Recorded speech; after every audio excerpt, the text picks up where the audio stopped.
여러분, 휴지 조각된 땡땡 정권이라 아마 여러분들은 이해하실 겁니다. 휴지 조각이 됐다. 예, 그게 땡땡 정권이다. 바로 신종 자본 정권에 대한 이야기입니다. 이게 UBS가 CS라고 스위스 2대 은행이죠. 크레디트 스위스를 인수할 때 이 땡땡 정권이라고 하는 신종 자본 정권을 상각한 거 말입니다. 예, 이게 상각이 제로로 해서 제로.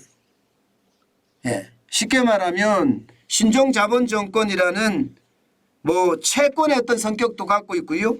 정권의 어떤 성격도 갖고 있는 파생 상품이 쉽게 말하면 예, 인수할 때 제로가 됐다는 거예요. 제로. 다 없애버렸다는 거예요. 휴지 조각이 됐다는 겁니다. 근데 그 규모가 어마어마합니다. 그 규모가 160억 스위스 프랑입니다. 우리 돈으로 따졌을 때 22조 6,179억 원입니다. 이것을 인수하자마자 영으로 처리했어요. 그러면 신종 자본 정권을 사들인 예, 그런 투자자들은 어떻게 됐을까요? 난리도 아니죠. 이게 신종 자본 정권이 기본적으로 은행에서 팔잖아요. 그렇기 때문에 안전하다고 생각을 한 거예요. 채권의 성격과 증권의 성격을 동시에 갖고 있기는 합니다. 채권의 성격을 갖고 있다는 것은요, 1년마다 이자 수익률을 준다는 거고요. 증권의 성격을 가지고 있다는 것은 만기가 뭐 제한되지 않다는 거거든요.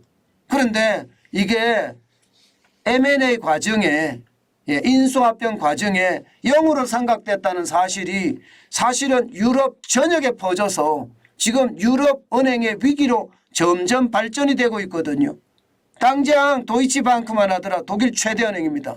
여기는 지금 굉장히 위험하다 이런 이야기까지 나돌고 있습니다.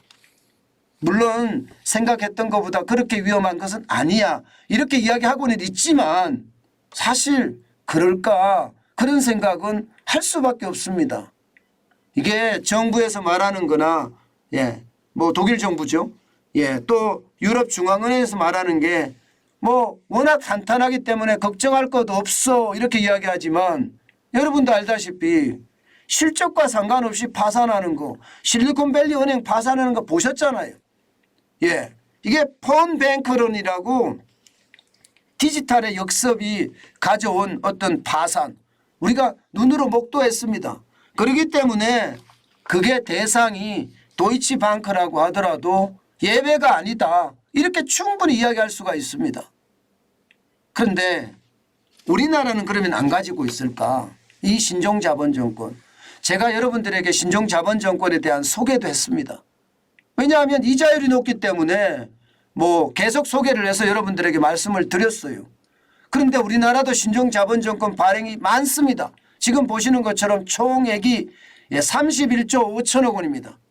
금융지주에서 19조 5천억 원을 발행을 했고요. 은행에서 12조를 발행을 했습니다. 다행히 말입니다. 지금 현재까지는 보험사나 혹은 뭐 다른 이금융권에서 신종자본정권을 발행했다 이 이야기는 없어요. 천만다행이라고 봐야 되나요?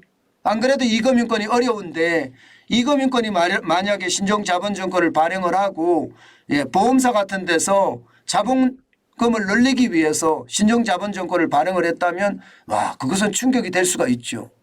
예, 실제로 충격이 될 수가 있습니다. 뭐 여러분도 알다시피 신종자본정권이라는 게 이 자본이라는 말이 들어있는 것처럼 이것은요 발행을 하면 그 돈이 자본으로 이렇게 예, 계산이 됩니다. 예, 그만큼 말입니다. 예, 자본금을 늘릴 수 있는 장점이 있기 때문에 은행들이 너도 나도 사실은 신종자본정권을 많이 발행을 했습니다. 그러면 31조 5천억 원 여러분 알다시피 예, 많은 사람들이 살 수밖에 없어요. 이자가 많으니까. 1억을 넣었을 때 5.6% 금리를 계산하면 연 568만 원입니다. 5억 원을 넣으면 2,838만 원이에요. 이렇게 이자를 많이 주니까 이거 많은 사람들이 선호할 수밖에 없었던 거잖아요. 예, 진짜 선호할 수밖에 없었습니다. 그래서 저도 여러분들에게 소개를 시켜서 드렸을 정도로 야 이거 앞으로 수익률 괜찮겠는데 그런 이야기를 했습니다. 문제는 우리나라에도 유럽과 같은 위기가 올 것인가가 문제잖아요. 예, 유럽과 같은 위기가 왔을 때 과연 버텨낼 수 있을 것인가 이렇게 이야기합니다. 예, 분명한 것은요. 예, 중앙정부나 또 금융당국에서는 그럴 일 없다. 신종자본정권이 휴지가 될 일은 전혀 없다. 이렇게 이야기합니다. 당장 말입니다. 예, 이야기하기를 우리나라는 국제결제은행 기준을 보면 보통주 자본 비율은 8%를 넘어서서 12.26%가 되고요. 예, 기본 자본 비율은 13.5%, 총 자본 비율은 14.84%이기 때문에 은행의 위기나 뱅크런은 없다 이렇게 이야기합니다. 그렇기 때문에 신종자본정권이라고 이야기하는 코코본드에 대한 것은 걱정할 게 없다 이렇게 이야기하거든요. 그렇지만 여러분 이게 삼각이 될 때 0이 될 때가 있습니다. 네, 0이 될 때가 언제냐. 그 금융은행이 부실 금융기관으로 지정이 되거나요. 그렇지 않으면 이 그래프에서처럼 말입니다. 신종자본정권 삼각기준이 0이 될 때 보통주 자본 비율이 5.125%가 되면 지금은 12.26%입니다. 이게 5.125%가 될 때 여러분 이게 삼각이 된다는 이야기, 0으로 떨어진다는 이야기입니다. 이게 어떻게 생각하면 여러분 뭐 그런 걱정할 필요 없다 이렇게 정부는 이야기하지만 글쎄요 하는 생각이 들죠. 지금 말입니다. 은행의 위기라는 게 폰뱅커런으로 돈이 쑥쑥쑥쑥 빠져나가고 있는 실정이거든요. 그야말로 하루에도 말입니다. 실리콘밸리 은행 같은 경우는 420억 불이 빠져나가는 그런 참사가 발생되기도 했습니다. 그렇기 때문에 금융이 안정적이다 이렇게 이야기하기는 저는 쉽지 않다고 봅니다. 물론 정부가 저는 탄탄하게 관리하고 있을 거라고 생각을 해요. 그렇지만 언제든 말입니다. 뱅크런이 일어날 수가 있고요. 그 뱅크런이 일어났을 때 우리 은행 중에 최악을 맞을 수도 있는 은행이 있을 수도 있다고 생각합니다. 저는 없다 이렇게 이야기는 하지는 않습니다. 왜냐하면 지금 굉장히 위험한 게 대출 만기 연장의 금액 그것만 하더라도 133조 3천억 원입니다. 여기에다가 PF 대출의 금액 이게 증권사의 채무 보전까지 따지면 150조가 넘는 돈이에요. 여기에 실물 경제가 잘 돌아가 주면 되는데 아직까지 실물 경제가 잘 안 돌아갑니다. 그렇기 때문에 뭐 자영업자도 그렇고요. 기업 중소기업도 그렇고요. 빚으로 돌려받고 있는 형국이거든요. 그렇다면 소득이 늘어나지 않는다면 이게 한꺼번에 부딪힌다고 생각을 해보세요. 물론 대출 만기 연장, PF 대출 그리고 가계부채나 기업부채가 한꺼번에 부딪힌다. 이렇게는 안 되겠죠. 그렇게 되면 진짜 초토화 되겠죠.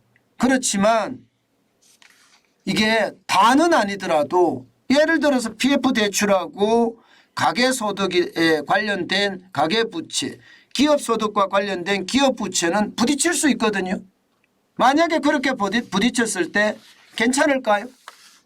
저는 괜찮을까요가 아니라 괜찮지 않다. 저는 그렇게 생각합니다. 진짜 심상치 않다 이렇게 생각합니다.